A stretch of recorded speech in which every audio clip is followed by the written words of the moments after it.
কেমন আছে বন্ধুরা? ছোটদের পুরাণ কথা চ্যানেলে সকলকে স্বাগত। বন্ধুরা, আজকের আমি রামচন্দ্রের জন্ম কাহিনী বলবো। একবার লঙ্কার রাজা দশানন অর্থাৎ রাবণ অমরত্ব বরের জন্য ব্রহ্মার তপস্যা করছিলেন।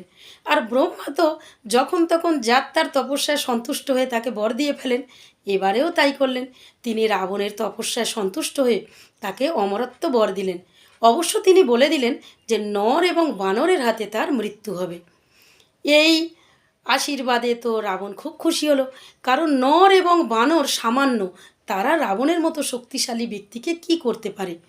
ব্রহ্মার বরে বলীয়ান হয়ে রাবণ বারবার স্বর্গরাজ্য আক্রমণ করছে, দেবতাদের স্বর্গ থেকে বিতাড়িত করছে, এমনকি স্বর্গের দেবকন্যাদের ধরে এনে নিজের লঙ্কাপুরীতে আটকে রাখছে। রাবণের এই অত্যাচারে দেবতারা অতিষ্ঠ হয়ে উঠলেন।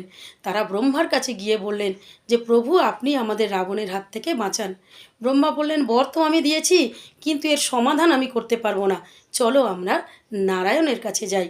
নারায়ণের কাছে গিয়ে ব্রহ্মা বললেন, প্রভু, আমি তো রাবণকে বর দিয়ে ফেলেছি, আপনি এর বিহিত করুন, রাবণের হাত থেকে স্বর্গপুরীকে বাঁচান। তখন নারায়ণ বললেন, এক্ষুনি আমি যাচ্ছি, গিয়ে আমি রাবণকে বধ করে আসছি। ব্রহ্মা বললেন, না প্রভু, সেটি হবার নয়, কারণ আমি যে রাবণকে বর দিয়েছি, কেবলমাত্র নর এবং বানরের হাতে তার মৃত্যু হবে, দেবতার হাতে তো তার মৃত্যু হবে না।